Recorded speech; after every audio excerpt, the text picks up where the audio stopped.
como a gente falou, todos estão buscando qual é o nosso universal aqui, o concreto, para conseguirmos fazer esse retorno. É difícil de conseguirmos pensar isso porque as teorias políticas tradicionais, elas parecem insuficientes diante dessa complexação do cotidiano. O cotidiano está muito complexo. Hoje eu estava falando com o Merreiro na entrevista para Valete. Eu falei, olha, o Robert Dow, ele coloca como requisito para uma democracia um povo esclarecido. É muito fácil a gente falar que no Brasil, não, olha só, no Brasil é muito difícil você ter isso, né? Mas pega em qualquer outro, nos Estados europeus, porque já está se tornando quase que uma federação a União Europeia. Dada as suas complexas redes jurídicas, um cidadão europeu não sabe te explicar como funciona a parte de tribunais europeus.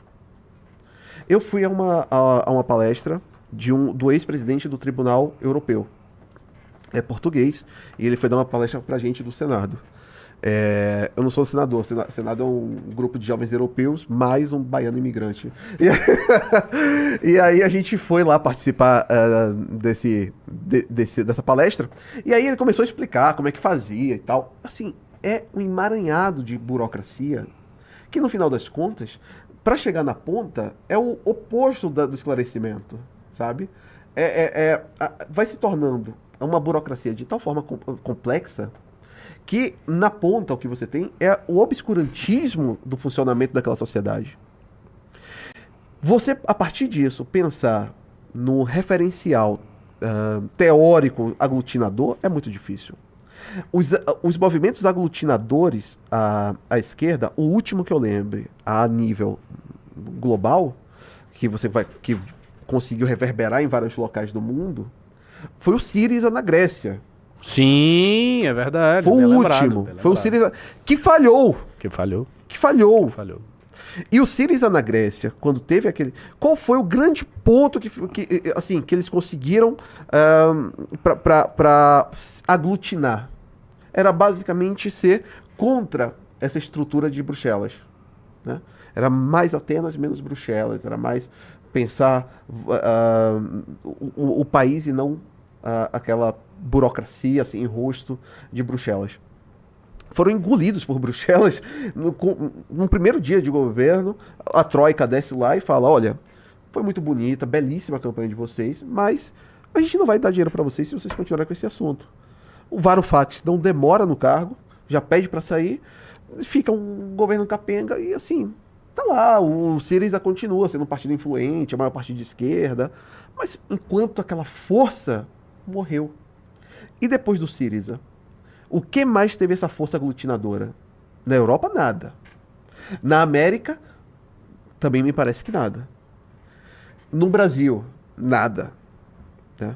E é por isso que as esquerdas, e eu até estava também falando, é uma coisa que eu pretendo colocar em texto, é que me parece que esquerda e direita, elas estão em um momento completamente pós-político. Como assim pós-político?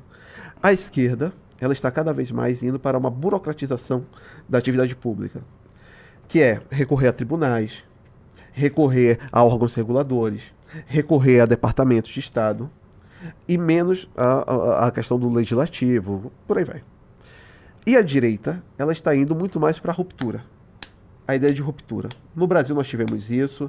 Se você for ver a experiência do Bukele, se você for ver na Europa a tentativa de ruptura em vários lugares, o Orbán não está respeitando decisões de Bruxelas. É ruptura, é acabar a via... Assim, é você não acreditar mais na via política. Nesse movimento aqui no Brasil, a direita nunca acreditou na via política. Né? E esse movimento pós-político... Só quem acreditou era MBL. Esse movimento pós-político... Tô testando a câmera nova aqui. Foi mal. Esse movimento pós-político, tu pega um, pega outro, os dois lados, e eu até falei, no Brasil, quem é que acredita na vida política? A gente. Qual outro grupo tá pensando ainda na via política, professor?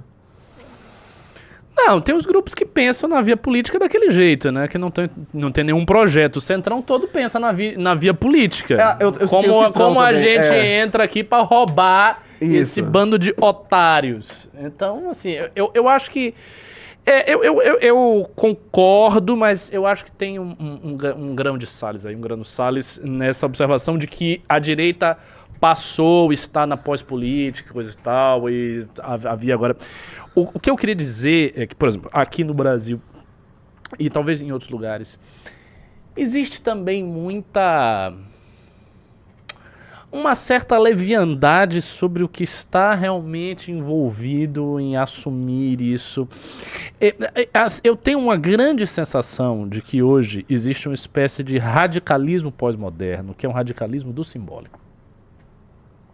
Por exemplo, a gente viu aqui no Brasil o Bolsonaro tentando dar golpe, coisa. Sim. Mas... o golpe sem substância também. É isso que eu ia dizer. Mas ele realmente tentou. Claro, Não. ele tentou daquele jeito. Sim, concordo com tudo que você vai falar agora. E aí, generais? Mas assim, porque assim, você tentar mesmo um golpe... é diferente do que é ele um fez. plano, é um negócio de, sabe, é uma coisa calculada e pensada e feita, e você vai lá, e você tá disposto a tudo, e se você tiver que ser preso e morrer... É vida e morte. Você constrói um negócio pra você dar o golpe. Quando a gente lê o que aconteceu nos regimes fascistas, a ascensão dos regimes fascistas dentro da democracia, a gente percebe claramente, que muito antes de Hitler se tornar chanceler na Alemanha, ele ia dar um golpe naquele lugar. Sim. Ele estava montando um aparato Para que que claramente pudesse fazer ele ia conseguir fazer aquilo ali se desse. Mesma coisa com Mussolini e tal. Então, a gente viu processos muito reais e graves. E mais do que isso, processos que vieram também na esteira da Primeira Guerra Mundial, que encerra o concerto das nações do século XIX, com poucas guerras. A Primeira Guerra Mundial, que é um conflito gigantesco. Revolução Soviética. E aí você vê a ascensão dos fascistas. E, no caso da Guerra Fria, onde também pipocou várias ditaduras em vários lugares, inclusive no Brasil, a gente viu o combate efetivo de duas potências, uma das quais que era uma potência revolucionária, que não estava inserido nas redes de comércio, de produção, de exportação e importação como a China está hoje. Sim. Que tinha um discurso expansionista, ao contrário do discurso da China, que se expande em termos financeiros e de infraestrutura, mas não se expande enquanto ideia revolucionária. Sim. Hoje. Já se expandiu na época de Mao Tse-tung, mas hoje não. Então é diferente. O que eu sinto é que há um radicalismo hoje que é também um radicalismo sem base.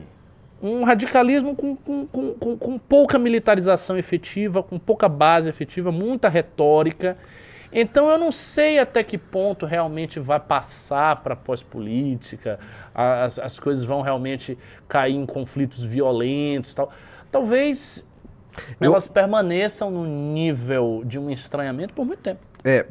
Pode demorar, mas eu acredito que tá havendo uma imposição da natureza, no sentido de que a política ela está falhando, e nessa falha da política você simplesmente vai perceber que, pelo menos eu creio e faço uma aposta muito grande nisso, de que a resolução será através de conflitos civis. Cada vez mais eu acredito nisso. Bom, se esse for o caso, então, muito importante que a gente comece a pensar nos meios de se defender. Sim. Assim, lá em Portugal, eu conversei isso com a minha esposa. Eu disse pra ela, olha, eu e um amigo estamos vendo para fazer o nosso curso de caça, etc. Eu falei com ela, eu disse, a gente tem que se proteger e tem que pensar nisso. Porque no dia que estourar essa guerra civil, minha amiga, a gente vai estar dentro de casa acabado, a gente não tem o que fazer. Mas você é muito anti-islâmico, Orlando.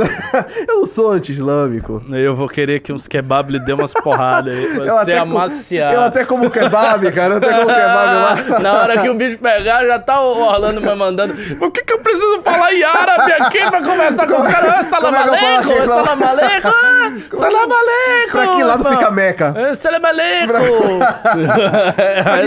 Bota um tapete ali. A Fernanda já tem um véu que você mostrou? Pra que lado fica